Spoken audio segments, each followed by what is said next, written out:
kids, and welcome to the second to last installment of our argumentation unit. So today's focus is really going to be on this particular article. Now, the reason I chose this article for today is because this is the article that you're going to be using to complete your test on Friday. Excuse me. So what you're going to do, just quickly go through how to answer the questions, and then I'll read the article to you. So the focus of this article is about Fortnite and whether it is a positive or negative influence on children and teens and their behavior. So if you scroll down to page 3, you will see at the bottom that there are 8 questions. Now, you don't have to answer anything per se, but what you do have to do is highlight the evidence, in the text. So what you're going to have to do, if you look, it says for question number 1, find the sentence that provides information about how many people across the world have played Fortnite. And then you have to highlight it in blue. So to highlight something in a Google Doc, what you have to do is you select the text that you want to highlight, and this is just an example for you, and then you'll look at the toolbar and you will see a little highlight tool, and you get to choose whatever color you want. So let's just say we want to highlight this in light magenta, and then ta-da, it's light magenta. Okay. The same thing is true in Word documents. If you look in your toolbar, you will find the highlight tool. It looks very similar to this one right here, and you'll be able to highlight and change the color however you so please. Just make sure that it matches the color of the question. So now, so there is going to be several things that you have to highlight in the passage so that we can kind of begin to break down and analyze this article. And again, this article will be used on your test on Friday to really make sure that we understand the concept of argumentation, claims, evidence, reasoning, as well as whether evidence is sufficient or not to be believed. So let's go ahead, dive in, and I'm going to just read the article to you first. The game of Fortnite has swept across the nation and the world like a fever. Teens and preteens and even some adults have become fixated on the intense action game.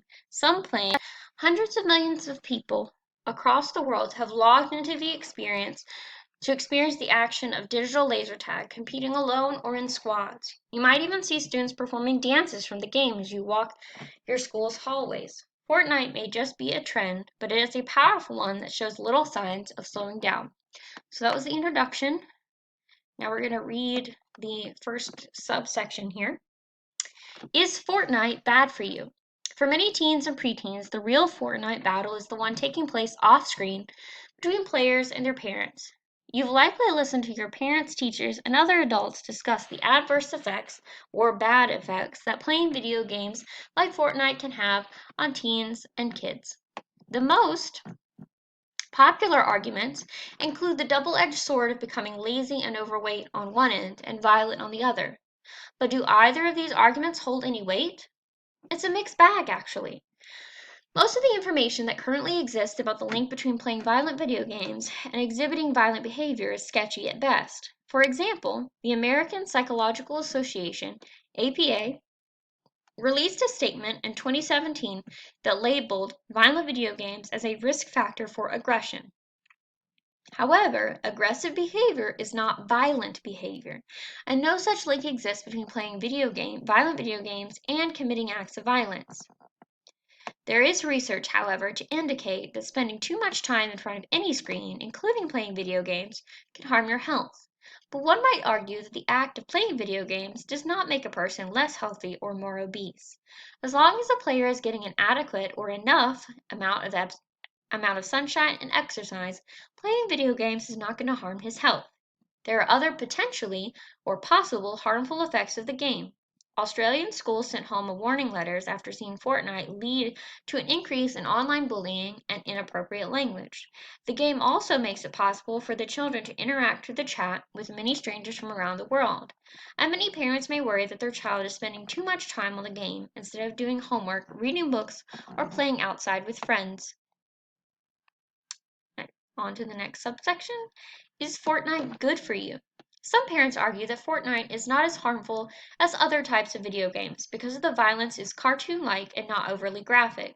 They believe that playing Fortnite after school is essentially the same as playing army men in the woods, building forts, and having Nerf gun wars. Activities that many of your parents likely engaged in during their own childhoods. Some adults take this argument one step further, citing ways that Fortnite can actually be good for young people. Experts from Stanford Graduate School of Education point out that cognitive benefits of playing Fortnite.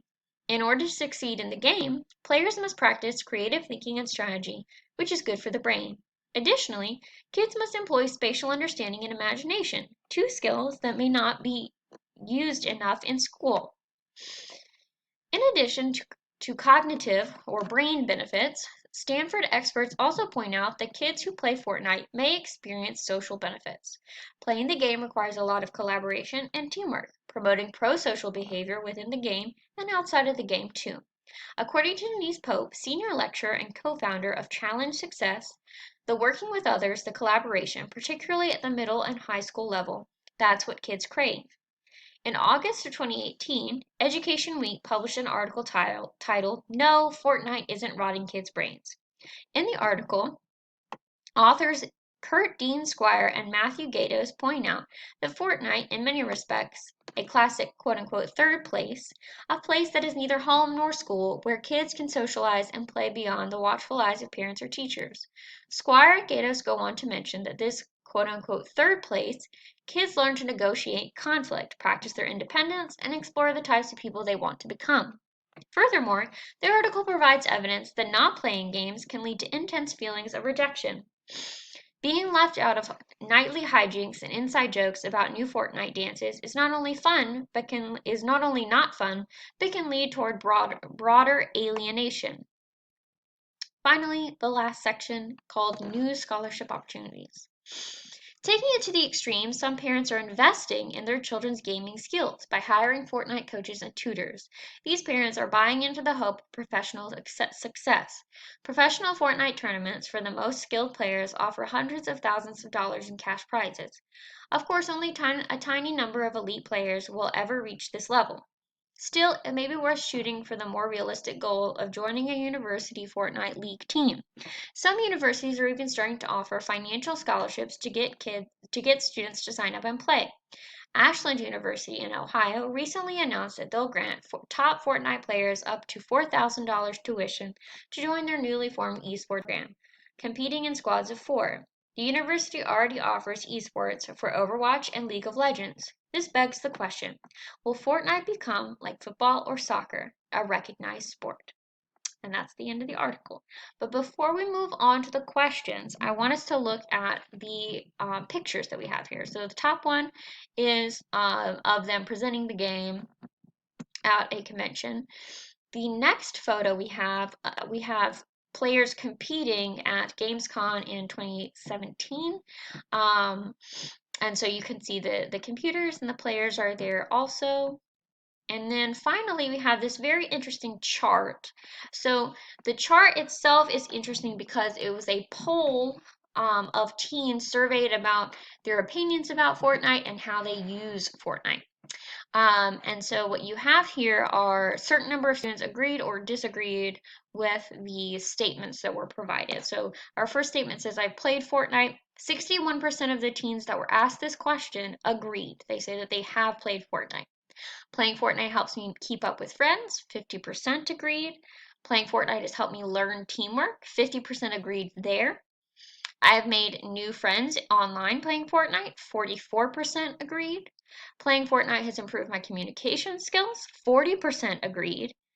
I have bonded with a sibling through playing Fortnite. 39% agreed with that statement.